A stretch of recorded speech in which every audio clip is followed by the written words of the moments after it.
All of us. What? Hey, thank you. Thank you, Gary. So, my name is Vladislav Ilyushin, and I do IoT threat research at Avast Software. And my job is to be one step ahead of the bad guys.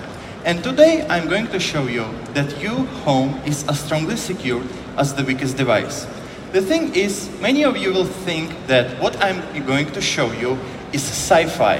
To tell you the truth, it's not sci-fi anymore. There is a botnet named Tori that is actually technically capable of doing every single thing that I'm going to show you.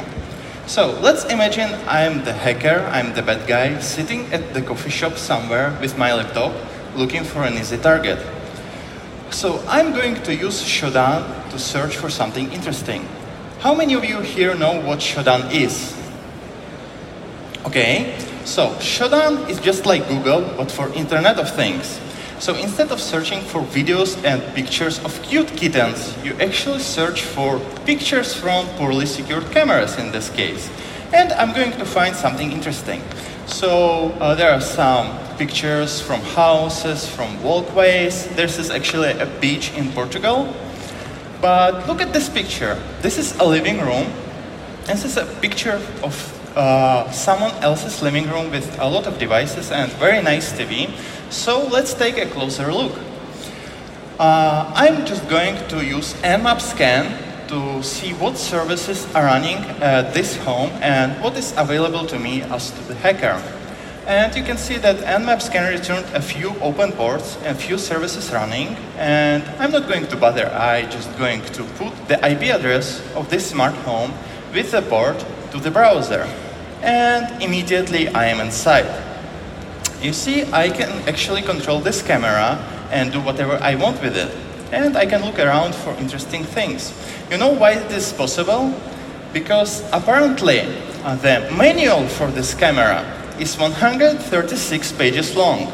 How many of you would read this? Nobody? How many of you would not read this? That's the spirit. So everybody pushes the agree button without reading the long text. Yeah. You see, apparently the owners of the house didn't read this manual either. But you know who did? Me. And apparently on the page 86, there's very nice instructions of how to change the default password with the camera, and default credentials are also provided. So now let's take a look into the settings menu. I'm going to change a few things here. First of all, I'm going to set up the motion detection settings. So every time there is a motion detected or there is a loud sound, IP camera will actually upload a short video clip to my own FTP server. We will get to this part back later. Now I'm going to change NTP settings. NTP is used to sync times between the devices, but instead of putting the address of the NTP server, I'm going to put something else, like the command to actually start Telnet Diamond that will allows me to get the full access to the camera. This is called command injection, and it's pretty easy. Because I'm a hacker and I want my life to be very convenient, I'm going to run a few other commands to set everything up to my convenience. The last thing that is missing is actually to try if it works. I'm just going to run telnet command and connect to the camera. And hey, I'm inside. I have full access to that camera. And at this point, I'm actually not at the coffee shop somewhere. I'm inside the camera, inside this living room, watching and living their lives with them. So now let's see what other devices are there. I'm going to run Nmap scan against the whole network and see what is available to me. And you can see that there are actually 14 devices online right now, and it's quite a lot to play with. So let's start with lights. Doing research for like 5 minutes, I found out that I actually can control those lights and change the colors or turn them on and off. And this is pretty easy. So let's see, and let's invite the owners of this house to the party. And you can see I can actually control those lights. Now, there's actually another thing. By looking into those light bulbs, I can actually send command get sysinform. And in return, I will receive serial numbers, the state of light bulbs, etc., etc. But the interesting thing is that I will get precise location. How is this possible? The thing is, the companion app of those light bulbs will actually request precise GPS location of the phone and write this value to the light bulbs. So not only I have control to the camera, I have precise location of this household. Now, Sonos. Who here have Sonos? Nice. So I'm going to run a map scan again and see what services are actually running there. And there are quite a few. And among them, there's actually UPnP daemon running on those speakers, which means I can use UPnP TLNA protocol to fully control them. And I'm not sure what I'm going to do. Let's just play some music.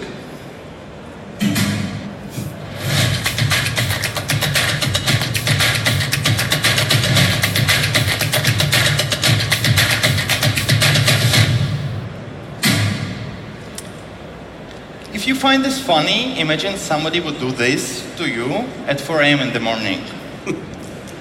Now, this is not all.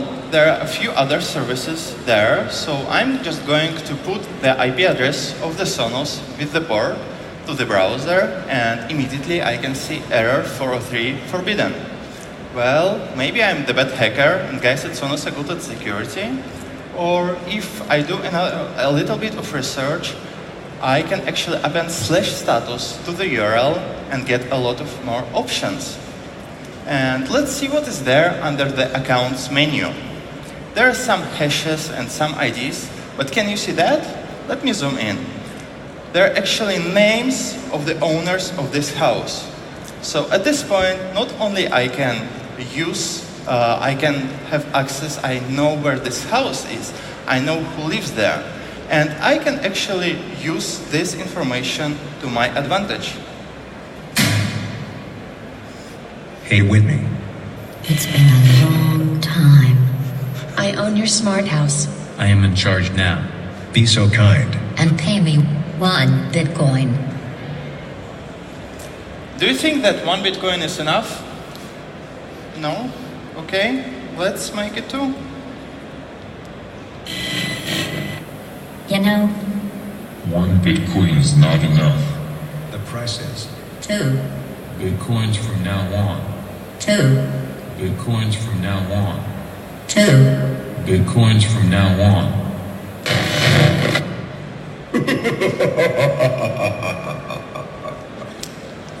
Now, you see, there is actually an Alexa there.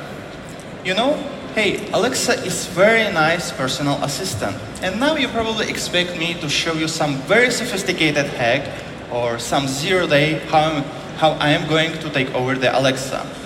The thing is, I'm not going to. I'm going to choose the path of the least resistance. I already have access to Sonos and I can use text-to-speech to talk with Alexa. Just like this. Hey Alexa, add Tesla Model 3 to my shopping list. I've put Tesla Model 3 on your shopping list. I think I just maxed out the credit cards of Whitney and Joe Black over there. There are most sophisticated ways to deplete your bank account. Yeah. So, Alexa is a very nice assistant, but she will help anyone, especially me in this case. Now, there's a thermostat over there. And I know the location of this house. I know it's in Canada, and it's probably cold outside. So I'm just going to turn it off. How am I going to do that? Well, this thermostat is paired with iPad. And you can control it by saying something like, "Hey Siri." Now, remember that part where I actually set it up the motion detection thing? I'm going to use machine learning and speech recognition to filter all the clips from this IP camera to find interesting key phrases like "Hey Siri" and "Hey Alexa." And I can use this clip to actually crowd my own requests. So let's take the thermostat off. Hey Siri, turn the thermostat off, please.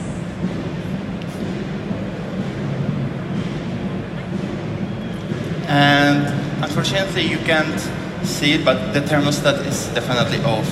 Imagine paying the bill for replacing all your heating and water pumps because the house gets below 0 Celsius. And now to the last bit. I already showed you how easy it is to hack into the Siri and Alexa and turn those devices against the owners. So there's a last part. It's time to pay Whitney and Joe Black a visit. According to the Nmap scan, there's actually a smart security system. You see, people want their family to be safe and secure. How many of you here can relate to that? You want protection for your family, right? And this is the paradox, because those devices, instead of bringing additional security, will be turned against the owners. I'm just going to turn this security system off. Hey Alexa, ask Sophie to disarm the alarm. Hey Alexa, ask Sophie to disarm the alarm. It's too noisy. What is your passcode? 1, 2, 3, 4. You have disarmed the alarm. And you can see that the alarm is definitely off now. You see, I already disabled the alarm because they had window sensors, motion sensor, door sensors. Now it's all off, and they're probably in their living room enjoying their evening. So the last bit is just unlock the door. Hey Siri. Unlock the door, please.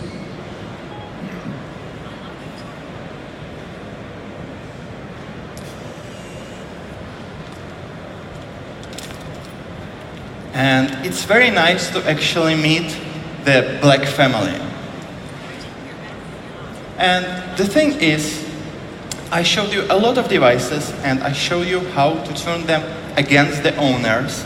But the truth is, their behavior was by design. I used their APIs, their services, and it's all fine. The only device that I actually hacked is IP camera.